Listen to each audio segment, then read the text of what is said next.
আমাদের গুরুদেব বলল, বাবা গো, তুমি কালীর কাছে গেলেও কৃষ্ণকে পাবে না, দুর্গার কাছে গেলেও তুমি কৃষ্ণকে পাবে না, বিশ্বকর্মা কারোর কাছে গেলে তুমি বিশ্বপিতাকে পাবে না। তুমি এক কাজ করো, এক জায়গায় দাঁড়িয়ে, তত্ত্ব কি বলছে, ভগবানের মূর্তির সামনে এক জায়গায় দাঁড়িয়ে তুমি কাঁদো, দেখবে তোমার বিশ্বপিতা তোমাকে ঠিক তুলে নিয়ে যাবে। এবার এই গুরুবাক্য শিরোধার্য করে যেই না এক জায়গায় দাঁড়িয়ে কাঁদছি, সেই সময় এবার এই বিশ্বপিতা এই হারিয়ে যাওয়া সন্তানগুলোকে ধরার জন্যে, মায়ার ঝাঁটারাতি খাওয়া থেকে বাঁচানোর জন্যে বলরাম কি করেছে, নিতাই আর স্বয়ং কৃষ্ণ হয়েছে গৌর। হরি বল, হরি বল। এসে বলছে, ওরে এই ভব সংসার থেকে যাওয়ার একমাত্র রাস্তা সেটা হচ্ছে হরে কৃষ্ণ কৃষ্ণ কৃষ্ণ হরে হরে, হরে রাম রাম রাম হরে হরে। এই যে বাবা হরি নামে 100 বারের নামে ত্রিভুট পর্বতের পার্শ্ববর্তী একটা পদ্ম সরোবর ছিল। সেই পদ্ম সরোবরের পাশে বিশাল বন, সেই বনে অনেক হাতি বাস করত। এই হাতিদের মধ্যে, পশুদের মধ্যে একজনের দলপতি থাকে, তাকে বলা হয় দাতাল হাতি। যেমন সংসার বনের ভিতরে স্ত্রী পুত্র নাতি নাতনি, এদের মধ্যে দলপতিকে, যিনি বাড়ির মালিক। পশুদের মধ্যে একতা আছে, একটা পশু আর একটা পশুর কথা মানে, কিন্তু একটা মানুষ আর একটা মানুষের কথা শোনা না, মানতে চায় না। সেই দলপতি হাতির একদিন ইচ্ছা হলো, বৈশাখ মাসে জ্যৈষ্ঠ মাসের প্রচন্ড গরমে একটু পদ্ম সরোবরে গা অববহন করতে যাবে। তার নিজের প্রিয়জন, বন্ধু বান্ধব, আত্মীয় স্বজন, স্ত্রী, ছেলে মেয়ে সবাইকে নিয়ে সেই পদ্ম সরোবরের কাছে এসেছে একটু গা অববহন করবে বলে। গা অববহন করতে করতে, স্নান করতে করতে আত্ম ভোলা হয়ে গেছে। যেমন আমরা সংসারে স্ত্রী পুত্র এদের নিয়ে খেলা করতে করতে যেমন আমরা আত্ম ভোলা হয়ে যাই, দিন দিন যে চুল পেকে যাচ্ছে, চোখে অস্পষ্ট দেখছি, কানে ভালোভাবে শুনতে পাচ্ছি না, মুখে কথা বলতে পারছি না ভালোভাবে, মুখ তুবড়ে যাচ্ছে, চামড়া ঝুলে যাচ্ছে, অনেক ফেস ওয়াশ মাখছি, কোনো কাজ হচ্ছে না, আগেকার মতো ডিজাইনার নাই, চলে আমাদেরকে যেতে হবে, এটা আমরা ভুলে গিয়েছি। সংসার স্ত্রী পুত্র এদের সঙ্গে খেলা করতে করতে আমরা আত্মভোলা হয়ে গেছি। ঠিক সেই হাতিটাও তার স্ত্রী পুত্র এদেরকে নিয়ে খেলা করতে করতে আত্মভোলা হয়ে গিয়েছে। এবার পদ্ম সরোবরে যেখানে যত বেশি আনন্দ, সেখানে তত বেশি কষ্ট। যেমন রোল, চাউমিন, ফুচকা, এগুলো খেতে ভালো লাগে, মুখে ভেতরে অ্যাসিড বাঁধায়। তিতো, এটা মুখে ভালো লাগে না, ভেতরে ভালো কাজ হয়। এই হরিনাম আমাদের কাছে তিতোর মতো লাগে, কিন্তু ভেতরে ভালো কাজ হয়। তো যখন পদ্ম সরোবর স্ত্রী পুত্র এদের সঙ্গে খেলা করতে করতে এত ভোলা হয়ে গিয়েছে, ওই পদ্ম সরোবরে একটা কুমির বাস করতো। এটা কোনো গল্প কথা নয়, শ্রীমদ্ ভাগবতের দৃষ্টান্ত।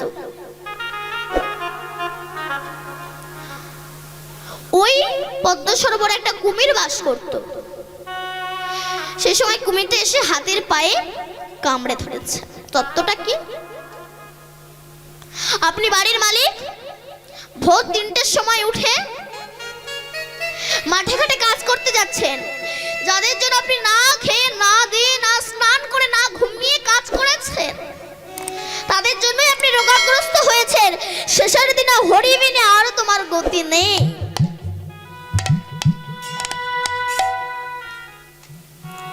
সেদিন হরি ছাড়া আর কেউ নেই তোমার।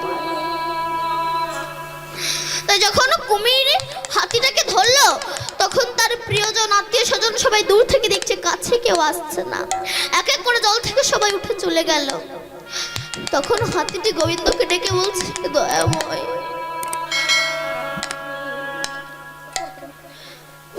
দয়াময়, যাদেরকে আমি আপন ভেবেছিলাম তারা তো আমার আপন নয়, কিন্তু যাদেরকে তোমাকে পর ভেবেছিলাম, কিন্তু তুমিই হচ্ছে আমার আপন। শেষের দিনে তুমি বেঁধে তো আমার আর গতি নেই। যখন কুমিরে ধরেছে হাতিটিকে, তত্ত্ব কি বলছে? আপনি সারা জীবন সংসারের জন্য খেটেছেন, শেষে বৃদ্ধ বয়সে আপনার জায়গা হচ্ছে বারান্দার এক কোণে। ছেলে আর বাবা বলে ডাকে না, বাবার কাছে যায় না, বাবাকে ছোঁয় না। কেন? ছুলে যদি সেই রোগ তার হয়,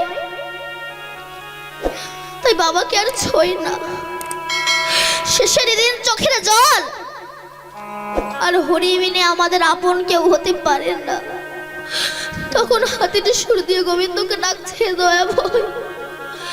দুঃখের দিনে নয় রাধে, সুখের দিনে বন্ধু মিলে, দুঃখের দিনে নয়। জীবনে একটা ফুল তুলসী তো তোমার চরণে অর্পণ করতে পারেনি। তোমার পূজার ফুল পা দিয়ে মারিয়ে চলে গিয়েছি, তোমার প্রসাদে হতে পারিনি। আমি অধম বলে তো আমাকে কিছু তুমি কম করে দাওনি, সবই তো দিয়েছ। প্রতিদানে তুমি তো কিছু চাওনি আমার কাছে, সত্যি তো? সবই দিয়েছো, চোখ কান হাত পা নাক মুখ সব দিয়েছো, কিন্তু যে কাজের জন্য দিয়েছো সেই কাজেই আমি ব্যবহার করতে পারলাম না। যে চোখ দিয়েছো তোমাকে দর্শন করার জন্য, সেই চোখে কত জিনিস দেখলাম, তোমার রূপ মাধুর্য দর্শন করতে পারিনি। যে নাক দিয়েছো তুলসীর ঘ্রাণ নেওয়ার জন্য, সেই নাকে কত মাছ মাংসের ঘ্রাণ নিয়েছে, তুলসীর ঘ্রাণ নেওয়া হলো না। রাধে রাধে। যে কান দিয়েছো তোমার হরিনাম শ্রবণ করার জন্য, সেই কানে কত কুজিনিস শ্রবণ করেছে, কত গালাগালি শ্রবণ করেছে, কিন্তু তোমার নাম শ্রবণ করা হলো না। যে বদন দিয়েছো তোমার নাম করার জন্য, সেই বদনে কত গুরুজনদেরকে ছোট বড় কথা বলেছি, কত বাজে বাজে কথা বলেছি, কত গালাগালি দিয়েছি, তোমার নাম করা হলো না। যে হাত দিয়েছো তোমাকে আরতি করার জন্য, সেই হাতে মদের গ্লাস ধরলাম, মাংসের ঠ্যাং ধরলাম, তোমার আরতি করা হলো না। যে পা দিয়েছো তোমার মন্দিরে যাওয়ার জন্য, সেই পায়ে পতিতালয়ে গেলাম, তোমার মন্দিরে যাওয়া হলো না। আমি অধম বলে তো আমাকে কিছু তুমি কম দাওনি দয়াময়, কিন্তু আমার তো শেষের দিনে আর গতি নেই। তখন হাতিটি সুর দিয়ে গোবিন্দকে ডাকছে, হে দয়াময়, তুমি আমায় কৃপা করো, তুমি আমায় রক্ষা করো, তুমি আমায় কৃপা করো। দুগার হইতে ফিরিয়া তোমার দুয়ারে এসেছি, সকলে দুগার হইতে ফিরিয়া তোমার দুয়ারে এসেছি। কত না আমি, কত না তীর্থ ঘুরিয়া ফিরিয়া দয়াল, কত না তীর্থ ঘুরিয়া ফিরিয়া দয়াল, তোমার চরণে পড়েছি। সকলে দুয়ার হইতে ফিরিয়া তোমার দুয়ারে এসেছি। লগ লগ জীবনের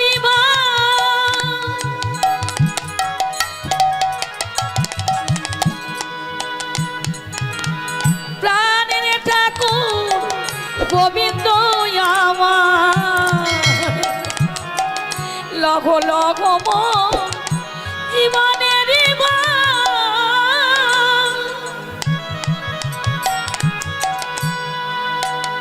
আমার প্রাণের ঠাকুর গোবিন্দ আমার, আমার অশ্রুসিত সজল নয়নে দয়াল, অশ্রুসিত সজল নয়নে তোমার চরণ সকলে দুয়া হইতে ফিরিয়া দয়াল তোমার চরণে পড়েছি সকলে দুয়া হইতে ফিরিয়া দয়াল তোমার চরণে পড়েছি কত নায়াঘাত সয়েছি গায়ে। এই কমিটি যখন বাড়ি বাড়ি ভিক্ষে করতে যায় মা, অনেক জায়গায় হয়েছে, কেউ আবার 2 টাকা দেয়, কেউ বলে 5 টাকা দিয়ে বলে গত বছর ওই দল এনেছিলে, যাও এখন এই 2 টাকা নিয়ে যাও। কত নায়াঘাত সয়েছি গায়ে, কত না কাটা বিঁধেছে পায়, কত না আঘাত সয়েছি গায়ে,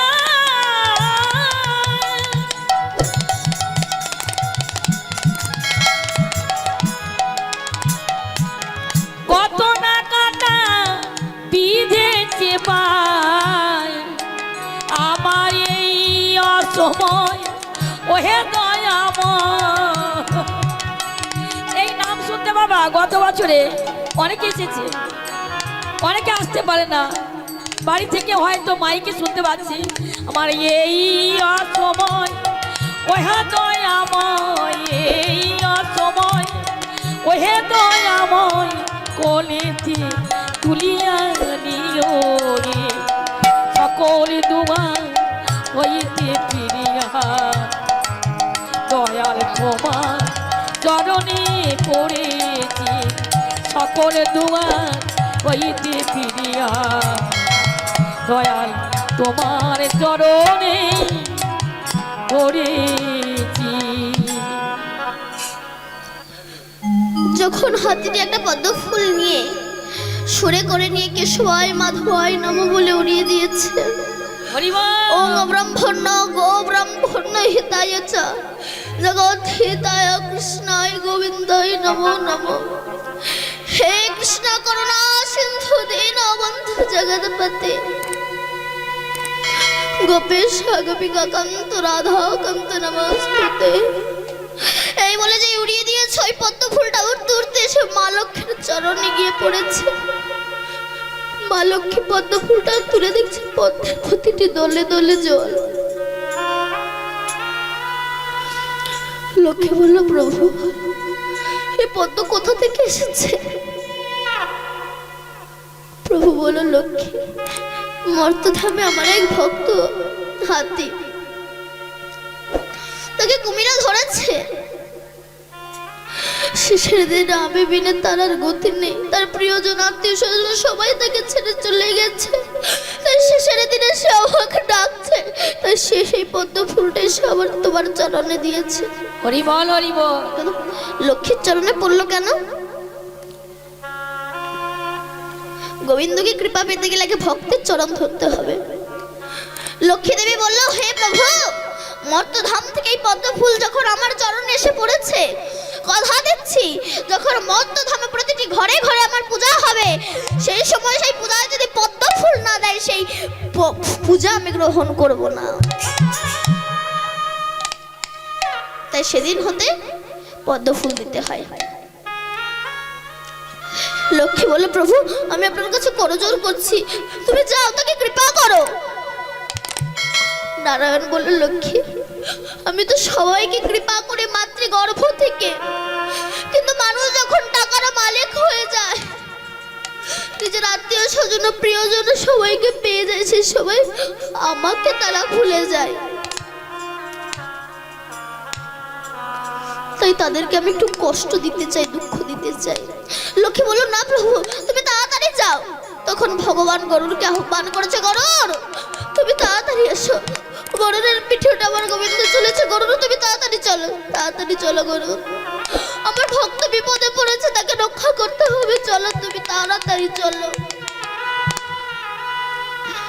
গরুর বলে, প্রভু যদি অত তাড়াতাড়ি যাওয়ার ইচ্ছাই তাহলে তুমি যাও, আমি যেতে পারবো না। এই হলো অহংকার। আমাদের মনে এই হচ্ছে অহংকার। অনেক ছেলে মেয়ে মনে ভাবে আমার বাবা মা আমাকে ছাড়া চলতে পারে না, এটা ভুল। তুমি বাবা মা ছাড়া চলতে পারো না, বাবা মা তোমাকে ছাড়া নয়। গরুর মনে মনে ভাবছে আমি ভগবানকে চালাই তাই ভগবান চলে, এটা ভুল। বাবা, গাড়ি 1 কোটি টাকা দাম হতে পারে, 500 টাকা ড্রাইভার না হলে গাড়ি চলে না। এই দেহের অনেক মূল্য থাকতে পারে, ওই সূক্ষ্ম আত্মাটা না থাকলে দেহের কোনো মূল্যই নেই। তখন আমার প্রভু বলছে, গরুর তুমি পূর্বজন্মে একটা পাখি ছিলে, তোমার নাম হচ্ছে উলুক।